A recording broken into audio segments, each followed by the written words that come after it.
Assalamualaikum warahmatullahi wabarakatuh. Hai, apa kabar? Sehat semua ya. Kali ini saya akan menjelaskan tentang kesenjangan sosial ekonomi dan ketidakadilan sosial.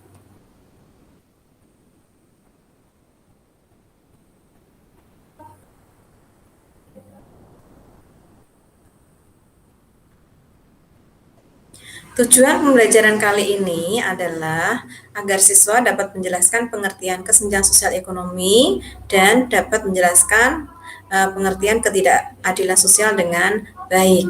Oke, pertama saya akan menjelaskan tentang kesenjangan sosial ekonomi.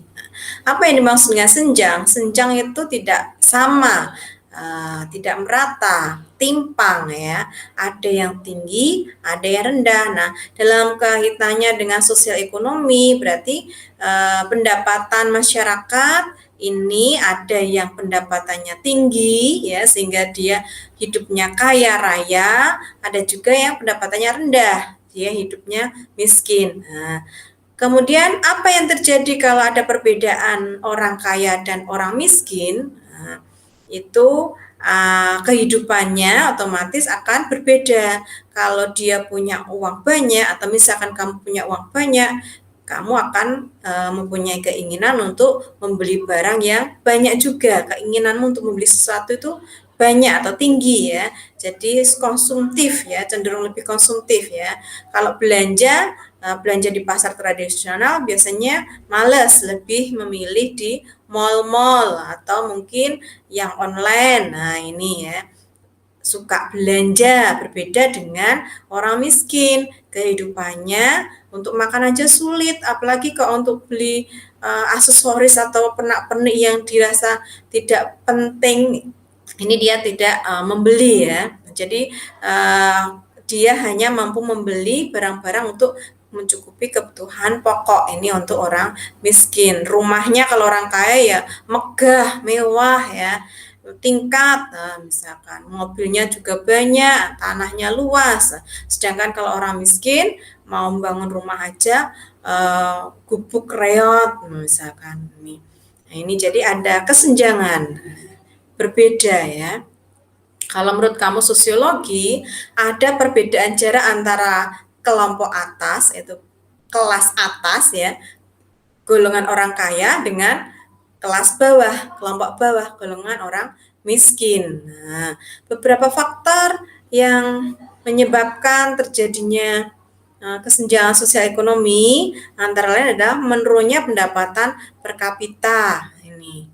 Yang kedua, ketidakmerataan pembangunan di daerah-daerah. Contohnya, kalau kita lihat pembangunan di daerah perkotaan atau pusat pemerintahan itu kan cenderung lebih pesat dibanding daerah yang jauh dari pusat pemerintahan di pelosok desa atau daerah pinggiran, daerah pedalaman itu kan pembangunannya lebih terhambat, sekolahnya jarak sekolahnya jauh ya, alat transportasinya jarang. Nah, jalannya tidak beraspal, nah, ini fasilitas pendidikannya rendah, nah, tidak ada fasilitas internet itu di pedalaman di pelosok ya.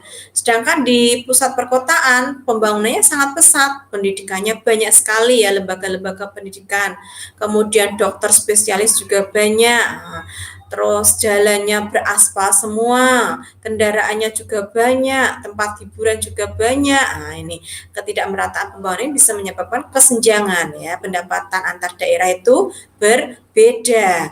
Kemudian rendahnya mobilitas sosial. Yang dimaksud mobilitas sosial ini perpindahan status ya, dari kelas bawah naik ke kelas atas ya. Yang sudah di atas mungkin sulit untuk turun ke bawah, suge ngasih 7 turunan mungkin tidak bisa miskin, tapi kalau misalnya kita kaya kok suka hidup berfoya-foya, nggak mau bekerja ya kita bisa jatuh miskin. Nah, tapi orang miskin kadang ya ini atau kebanyakan untuk bekerja keras merubah nasib itu tidak semuanya ada keinginan untuk bekerja keras dan merubah nasib. Jadi kebanyakan itu mereka malas untuk bekerja, yus nerimo ing pandum. Nah, ini yang menyebabkan kemiskinan itu seperti itu. Jadi nerimo ing pandum, ada istilah seperti itu.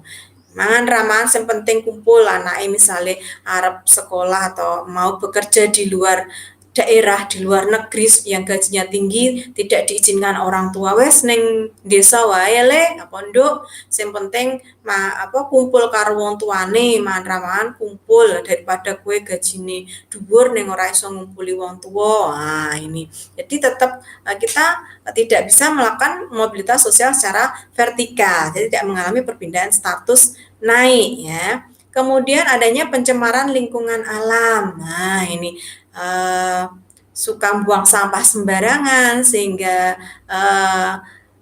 sungai kita menjadi kotor, karena kotor nanti terus ikan-ikan pada mati ya, sehingga pendapatan kita untuk memanfaatkan alam ini menjadi berkurang. Atau contoh yang lain, para nelayan kalau menangkap ikan menggunakan pukat harimau atau bom ya, sehingga merusak lingkungan sekitar, sehingga generasi muda yang akan datang itu pendapatan untuk mencari ikan ini sudah berkurang, berbeda dengan tempo dulu ya, yang ikan-ikannya masih banyak, terumbu karangnya juga masih banyak, seperti itu.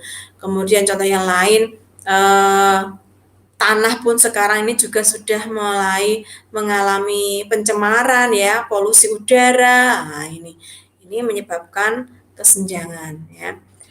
Kesenjangan sosial ekonomi dapat memberikan dampak di masyarakat. Nah, salah satu dampaknya yaitu munculnya kriminalitas. Upaya mengatasinya antara lain adalah memberi kesempatan kepada masyarakat miskin untuk mendapatkan pendidikan yang layak seperti saat ini ya. Orang miskin atau miskin nggak miskin boleh sekolah ya, gratis ya, tidak usah bayar. Kemudian banyak sekolah-sekolah di perguruan tinggi ya yang menawarkan beasiswa bagi mahasiswa yang kurang mampu. Ini banyak sekali tawaran beasiswa untuk rakyat miskin. Nah, ini bisa dimanfaatkan ya untuk merubah nasib supaya kehidupannya lebih baik. Kemudian menciptakan lapangan pekerjaan sebanyak mungkin. Jadi kita tidak mencari lowongan pekerjaan atau tidak bekerja ke orang lain, tetapi kita kalau bisa menciptakan usaha ya, menciptakan peluang kerja untuk orang lain. Jadi wira swasta. Nah, ini bisa mengurangi kesenjangan sosial ekonomi. Yang terakhir adalah pemerataan pembangunan daerah-daerah. Jadi yang di pelosok desa itu pembangunan juga diperhatikan, jalannya diaspal, fasilitas pendidikannya dilengkapi. Nah, itu termasuk salah satu beberapa untuk mengatasi kesenjangan sosial ekonomi. Kemudian ketidakadilan sosial. Apa yang dimaksud dengan tidak adil? Banyak sekali ya kasus-kasus ketidakadilan dalam masyarakat. Ada istilahnya hukum itu tumpul ke atas, tajam ke bawah. Nah, jadi kalau misalkan yang melakukan penyimpangan itu orang-orang kaya, hukum itu tidak mampu menghukum orang-orang kaya. Sedangkan orang-orang miskin baru mencuri sandal jepit aja langsung dihukum penjara berapa tahun atau denda berapa juta. Nah, ini. Atau mencuri kayu bakar atau mencuri pisang. Nah, itu hukumannya sangat berat sekali ya dibandingkan dengan para koruptor. Nah, para koruptor sudah ketahuan korupsi tetapi mereka masih tenang-tenang saja tidak diberi sanksi. Bahkan mungkin kalau di penjara pun nih kelihatan jelas ya. Kalau kamu sering nonton berita itu ada kasus Gayus. Nah, Gayus itu kan seorang koruptor, itu di penjara fasilitasnya itu lebih lengkap, lebih baik dibanding dengan orang-orang biasa yang melakukan kriminalitas biasa. Nah, ini jadi ada fasilitasnya yang mewah di penjara, tapi kehidupannya mewah dan bisa keluar penjara untuk liburan. Nah, ini salah satu atau beberapa kasus keadilan sosial dalam masyarakat, ketidakadilan sosial dalam masyarakat. Jadi adanya ketidakadilan ya yang dialami oleh beberapa orang ketika menghadapi suatu masalah sosial ya, masalah misalnya tadi ya di penjara, dalam penjara kasusnya antara koruptor, orang kaya dengan orang miskin ya sama-sama di penjara, tapi fasilitas untuk di penjara sendiri ini berbeda, terus sanksi yang diberikan pun berbeda. Ini yang dimaksudkan ketidakadilan sosial.